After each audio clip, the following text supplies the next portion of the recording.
लेकिन राजनीति के कारक तो भाई सूर्य, चंद्र, मंगल, राहु, चंद्रमा क्योंकि जनता के कारक है, इसलिए उसको भी मैं जोड़ लेता हूं। तो निश्चित तौर पर 18 मार्च से मंगल और राहु जून तक चल रहे हैं। उन्हें पता है राजनीति, नीति, दांव, साम, दाम, दंड, भेद राहु करते हैं। मंगल राजनीति के सबसे बड़े ग्रह, तो निश्चित तौर पर बड़ा फायदा लेके ये मंगल और शनि आ रहे हैं। तो मुझे कहने में गुरेज नहीं है कि सम्राट अशोक के बाद चक्रवर्ती सम्राट की तरह उभरे हैं, सारे राज जीतते आए, अब आ जाते हैं इंडिया गठबंधन, क्योंकि कुंडली इनकी जो बनी है इस गठबंधन की आज की गठबंधन से बेहतर है भाजपा की, इसलिए इनकी सीटों में जबरदस्त उछाल आएगा। जो भाजपा सीधी बात कौन जीत रहा है। प्रतीक जी 90 हमने सोचा नहीं था 90 का, लेकिन आपने 90 दे दिया। मैं तो 70 तक अटकी हुई थी, लेकिन आपका 90 वाकई आ ही गया। 75 से 100 से निकल ही बोला था, बीच का अगर निकाल लेते हैं। न धर्मो न चार्थो न कामो न मोक्षो चिदानंद रूपम शिवोहम शिवोहम, न पुण्यम न पापम न दुखम न सौख्यम चिदानंद रूपम शिवोहम शिवोहम। हाँ जी, शंखनाद कर रहे हैं 2024 की भविष्यवाणी का। मां कालका को नमन करता हूं, बड़े बुजुर्गों को प्रणाम और बच्चों को ढेर सारा प्यार।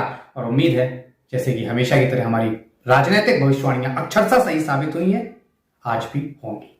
और इस खासतौर से शंकर जी के श्लोक का वर्णन क्यों किया यहां पर, क्योंकि कहीं ना कहीं मोदी जी यही कहकर चुनाव 2014 में पहली बार लड़े थे। कहते ना मुझे घृणा है, ना द्वेष है, ना पाप है, ना पुण्य है, ना सुख है, ना दुख है, और मैं एक सन्यासी।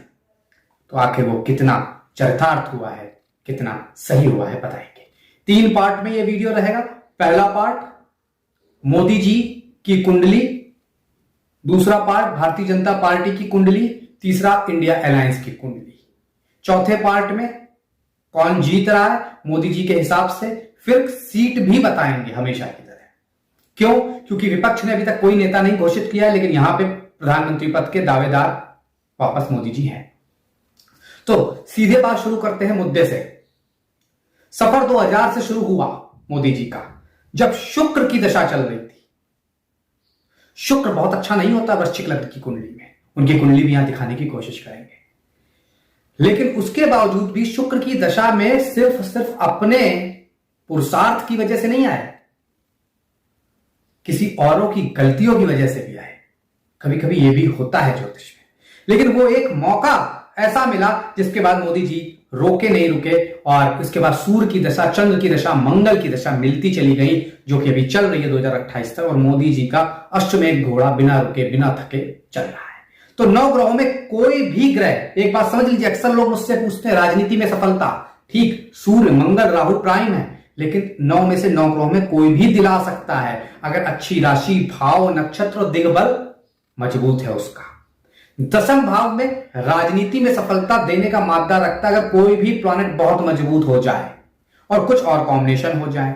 लेकिन राजनीति के कारक तो भाई सूर्य, चंद्र, मंगल, राहु, चंद्रमा क्योंकि जनता के कारक है, इसलिए उसको भी मैं जोड़ लेता हूं।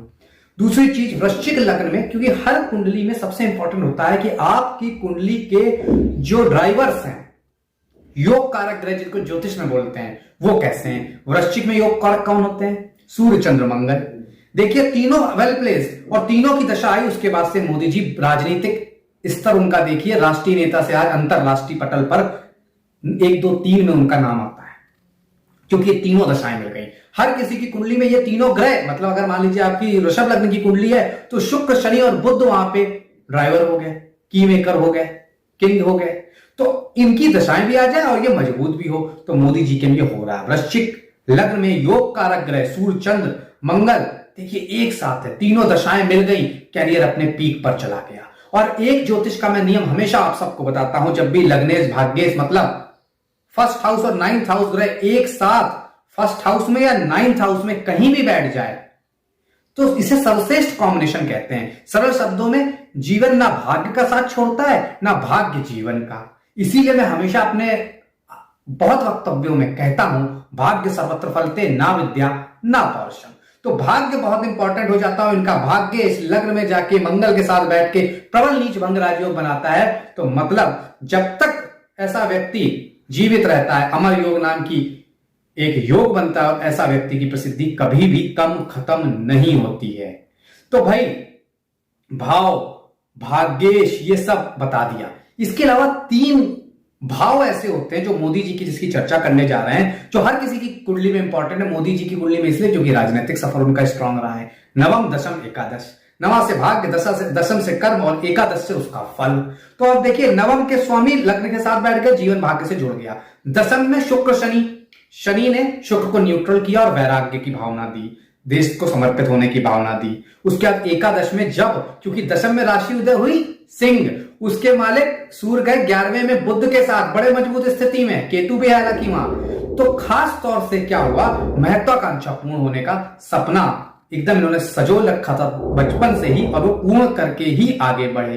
तो निश्चित तौर पर अपने आप में बड़े राजयोग, चंद्र लक्ष्मी योग, चंद्र मंगल योग, जिसे लक्ष्मी योग भी कहते हैं। मैं ज्योतिष शास्त्र में बहुत ज्यादा स्ट्रांग योग मानता हूं। अब कुछ और योग की चर्चा, इसके बाद सीधे भाजपा और अलायंस की कुंडली। दशम शनि, हार्ड टास्क मास्टर। जब तक सफलता नहीं मिल जाएगी तब तक ऐसा व्यक्ति कर्म करता रहता, और वहां परम मित्र शुक्राचार्य के साथ बैठ गए तो नीति के कारक 14 से 19 की वो समय याद करिए जब भारत विदेश नीति में कमजोर पड़ता था, मोदी जी ने उसकी कमान खुद संभाली थी। अब तो जयशंकर साहब बहुत अच्छा कर रहे हैं। डिप्लोमेसी के कारक शुक्र, तो इन्होंने उसको, शुक्र ने चौंकाने वाले रिजल्ट इनको दिए हमेशा डिप्लोमेसी में। और एकादश महत्वाकांक्षा, दशम कर, तो कहीं ना कहीं खूब मेहनत करी शुरुआत में। अभी 3 दिन पहले वो कह रहे थे कि मैं स्कूटर पर खूब गली गली रोहतक से दिल्ली के चक्कर मैंने लगाए हैं। तो कहीं ना कहीं भाजपा को मजबूत करने में इनका योगदान रहा। लेकिन सूर्य की दशा 2005 से आते ही राजनीतिक पटल में राष्ट्रीय स्तर पर आ गए और छा गए, जो कि इन्हें बड़ा योद्धा बनाता है। आपने तमाम राजयोग के बारे में, इनके बारे में सुना है, चंद्र मंगल आदित्य। लेकिन कुछ और बड़े योग, अमल कीर्ति योग, कहते हैं हमेशा राज्य पूज्य हो जाता है ऐसा व्यक्ति। पर्वत योग, कहते हैं ऐसा बोलता है कि सामने वाले व्यक्ति दीवाने हो जाते हैं। जिन जातक की कुंडली में प्रथम भाव यानी लग्नेश अपनी उच्च राशि या खुद की राशि में हो, इनके वृश्चिक का मंगल है, साथ ही केंद्र और त्रिकोण का स्वामी भी वहां बैठ जाए, तब पर्वत योग का निर्माण होता है। 6ठे 8वें 12वें में कुछ नहीं होना चाहिए, तो पर्वत जैसा स्तर हो जाता है, व्यक्तित्व हो जाता है, जो कि आप देख रहे हैं। सांख्य योग, अघट साम्राज्य योग, अमर योग, इस तरह के बहुत योग बनते हैं। अब एक मेन बात, उसके बाद इंडिया अलायंस की कुंडली, भाजपा की कुंडली फिर सीधे। मोदी जी की शिव भक्ति पूरी जग जाहिर है और अहम भूमिका निभाती है। क्यों? वृश्चिक लग्न में शनि, जैसे मैंने बताया ड्राइवर होते हैं वो 3 ग्रह, वृश्चिक लग्न में शनि सबसे ज्यादा खराब माने जाते हैं। लेकिन दशम में बैठ गए, दिग्बली हो गए, केंद्र बली हो गए, और कहा जाता है नरेंद्र मोदी की जो शिव में साधना है बहुत ज्यादा है, क्योंकि शनि ही शिव तत्व है और समानता भी है। दोनों ही कहीं ना कहीं वैराग्य, मोक्ष, इनकी तरफ आतुर रहते हैं।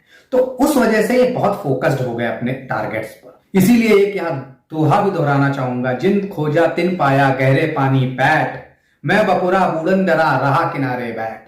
तो कहते हैं कुछ जो करने वाले होते हैं, गोताखोर होते हैं, पानी की गहराइयों तक जाते हैं और फिर कुछ निकाल के ही लाते हैं। किनारे बैठकर कुछ हासिल नहीं हो सकता। तो ये इनका मादा 24 में भी इनको औरों से ज्यादा बेहतर स्थिति में ला रहा है। अब इंडिया अलायंस।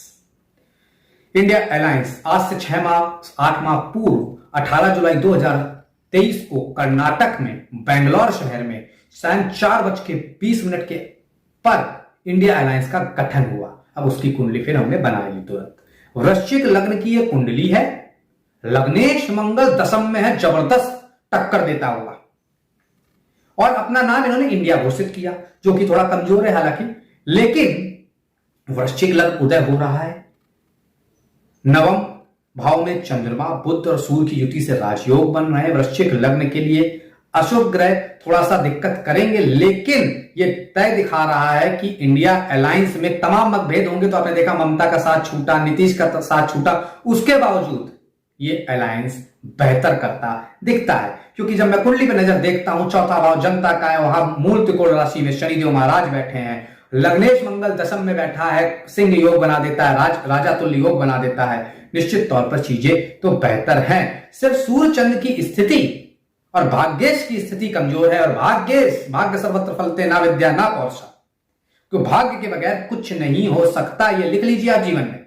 तो यही एक कमजोरी है जो इन्हें पीछे घसीट रही है, बार बार तमाम चीजों पे बाधा दे रही है। क्योंकि 2.5 दिन में चंद्रमा बदलता है तो इनके मूड स्विंग्स भी बदलते हैं।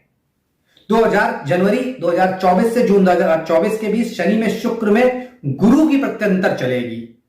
सब सही था, यही एक कैच है। गुरु की प्रत्यंतर गुरु चला गया छठे में, मार्केश भी है लेकिन पंचम का स्वामी छठे में राहु के साथ गुरु चांडाल योग बनाकर, यह स्थिति खराब हो गई, प्रत्यंतर में आ गई। और खासतौर से तब प्रत्यंतर में आ गई जब चुनाव हो रहे होंगे और रिजल्ट आ रहे होंगे।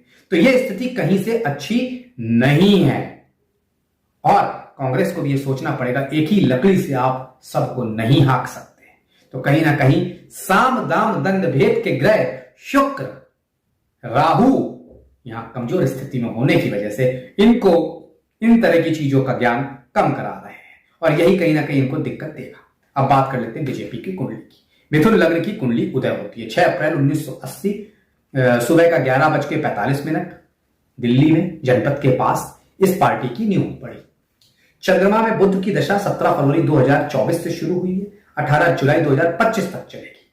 चंद्रमा खासा कमजोर छठे भाव में मार्केश होकर बैठा है।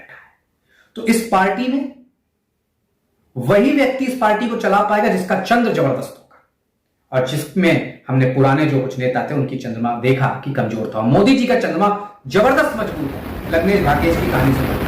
इसीलिए कुंडली तो यहां बहुत अच्छी नहीं है लेकिन सपोर्ट मिल रहा है, चंद्र की दशा मिल रही है क्योंकि लग्नेश बुध मिथुन लग्न का भाग्य भाव में बैठा है कुंभ राशि में केतु के साथ। तो जब चंद्र बुध की दशा है भाग्येश की, लग्नेश की दशा है जो भाग्य में बैठ गया, लाभ दे देगा। अब बीजेपी कह रही है 400 पार, रिजल्ट आ रहा है 4 जून, सब कुछ 4।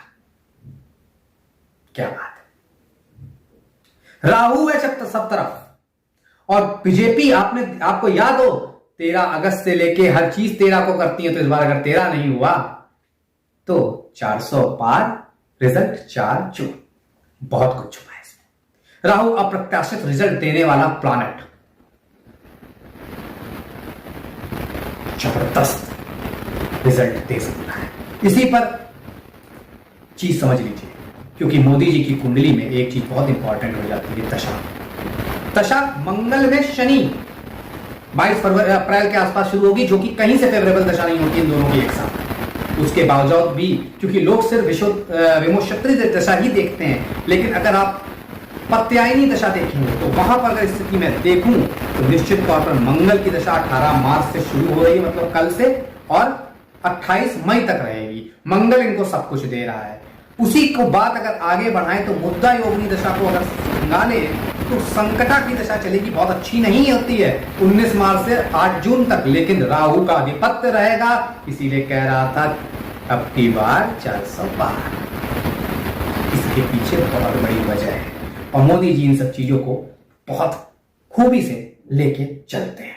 अब अगर इसको और डिटेल में खंगालने की कोशिश करें तो निश्चित तौर पर 18 मार्च से मंगल और राहु जून तक चल रहे हैं। उन्हें पता है राजनीति, नीति, दांव, साम दाम दंड भेद राहु करते हैं। मंगल राजनीति के सबसे बड़े ग्रह, तो निश्चित तौर पर बड़ा फायदा लेके ये मंगल और शनि आ रहे हैं। और इन दशाओं को ज्योतिषी अक्सर छोड़ देते हैं, अगर आप इनको भी कंसीडर करेंगे लाभ मिलेगा। अब एक और बात, उसके बाद सीटों पर पंचवर्गीय बल, जो कि अष्टक वर्ग हम देख लेते हैं लेकिन पंचवर्गीय बल कभी नहीं देखते हैं। चंद्र मंगल में शनि की दशा, मंगल को 6.1 पंचवर्गीय बल मिलता है, स्ट्रेंथ मिलती है, लेकिन शनि को 14.5। और यहां पे ये इंपॉर्टेंट हो जाता है क्योंकि मैं कभी भी मंगल और शनि की दशा के फेवर में नहीं रहूंगा कि एक साथ आती है, चाहे दोनों ग्रह इनके अच्छे हैं, एक लग्न में एक दशम में बैठा है, लेकिन उसके बाद भी अच्छी नहीं होती। लेकिन इस दौरान इस वर्ष फल की कुंडली में मोदी जी के 17 सितंबर के बाद जो उदय हो रहा है पंचवर्गीय बल 14.1.8 आया, जिसमें मुद्दा योगिनी दशा वगैरह भी मैंने बताई इस वर्ष की। निश्चित तौर पर इसीलिए शायद ये समय चुना गया है क्योंकि मोदी जी के लिए मुफीद है। और भाजपा की कुंडली से देखें तो कहीं ना कहीं भाजपा और इंडिया अलायंस की कुंडली भारी है, लेकिन भाजपा ने अपना प्रत्याशी घोषित कर रखा है जिसका स्वरूप विराट हो चुका है, पर्वत समान। तो इसलिए मोदी जी कहीं ना कहीं एज लेते हुए नजर आ रहे हैं। अब सीधी बात, कौन जीत रहा है? टेढ़ी खीर है नरेंद्र मोदी जी को हराना। तारे 2028 तक, जब तक मंगल की दशा कह रही है, साफ कह रहे हैं कि कहीं नहीं जा रहे, कहीं नहीं जा रहे। और जिस तरह से सारे राज्य जीतते आए हैं तो मुझे कहने में गुरेज नहीं है कि सम्राट अशोक के बाद चक्रवर्ती सम्राट की तरह उभरे हैं। सारे राज्य जीतते आए और ये मंगल की दशा आप समझिए 2028 के दिसंबर के महीने में खत्म हो रही है, मतलब ये कार्यकाल पूर्ण करते हुए पूर्ण बहुमत से आ रहे हैं। सीटें मोदी जी ने 400 पार कहा है, जो भी मुझे भी लगता है। 400 के आसपास एनडीए गठबंधन की सीटें। भाजपा का परफॉर्मेंस, क्योंकि वो मोदी जी वहां के कैप्टन हैं, तो उनके लिहाज से देखें बहुत बेहतर हो रहा है। कहीं ना कहीं भाजपा अपने दम पे 340 330 सीटें लेके आ रही है और 390 से 400 के आसपास एनडीए गठबंधन को सीट मिलने जा रही है। अब आ जाते हैं इंडिया गठबंधन, क्योंकि कुंडली इनकी जो बनी है इस गठबंधन की आज की गठबंधन से बेहतर है भाजपा के, इसलिए इनकी सीटों में जबरदस्त उछाल आएगा। जो कांग्रेस 40-50 के अराउंड खत्म हो रही थी, वो इस बार 70-78 तक जाएगी और इंडिया गठबंधन भी कहीं ना कहीं 100 के आसपास, 85 से 110 के आसपास रहेगा। तो ये मेरी भविष्यवाणी, 380 से 400 सीटें भाजपा एनडीए की और इनकी 80 से लेके 110 सीटें कहीं ना कहीं इंडिया गठबंधन की आ रही है। अब फैसला देखेंगे कि क्या होता है 4 जून को, लेकिन दोनों पार्टियों को, सारे नेताओं को और भारत की जनता को मेरी शुभकामनाएं। प्रतीक भट्ट का बहुत बहुत धन्यवाद।